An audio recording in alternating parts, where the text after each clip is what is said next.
محترم دوستو، سارا اسلامک آفیشیل کی جانب سے خلوص بھرا سلام۔ السلام علیکم ورحمۃ اللہ۔ آج کا موضوع بچوں کی تعلیم و تربیت۔ ایک مجرم کو لایا گیا جو بہت بڑا ڈکیت تھا اور کئی قتل بھی کر چکا تھا، لیکن جب پکڑا گیا تو عدالت میں کیس چلا اور جرم ثابت ہونے پر اسے سزائے موت سنا دی گئی۔ پھانسی سے پہلے اس سے آخری خواہش پوچھی گئی تو اس نے کہا مجھے اپنی ماں سے ملنا ہے، تو اس کی خواہش کے مطابق اس کی ماں کو بلایا گیا۔ جب ماں اپنے بیٹے سے ملنے گئی تو بیٹے کے گلے لگ کر رونے لگی، زاروں قطار رونے لگی۔ اسی دوران ایک عجیب واقعہ پیش آیا۔ بیٹے نے ماں کے کان کو دانتوں سے زور سے کاٹنا شروع کر دیا۔ ماں چلانے لگی۔ بڑی مشکل سے ماں کو چھڑایا گیا۔ وہاں موجود تمام لوگ بیٹے کی اس حرکت پر حیران تھے اور اس ڈاکو سے پوچھا گیا کہ تم نے یہ حرکت کیوں کی؟ تو اس ڈاکو نے اپنے بچپن کا ایک واقعہ سنایا۔ میں جب چھوٹا تھا تو بہت شرارت تھا، اکثر لوگوں کو تنگ کیا کرتا تھا، مگر میری ماں مجھے کچھ بھی نہ کہتی۔ ایک بار میں نے ایک پڑوسی کی کوئی چیز چرا لی۔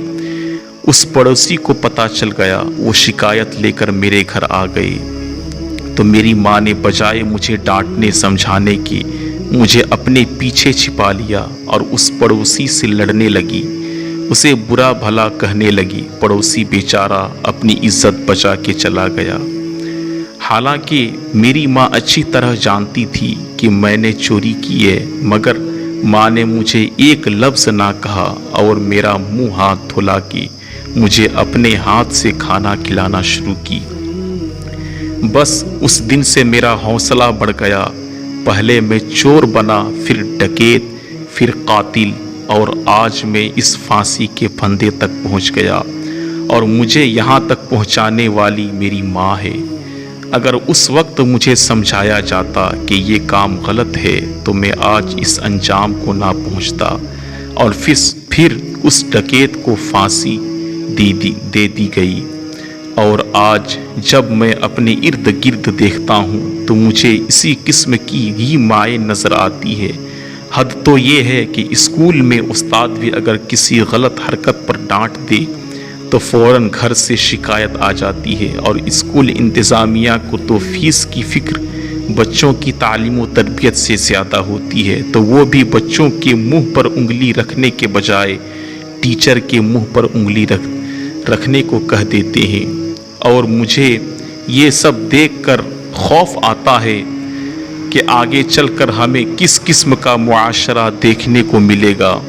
اللہ تعالیٰ سے عاجزانہ دعا ہے کہ وہ ہماری اور ہماری آنے والی نسلوں کی رہنمائی فرمائے۔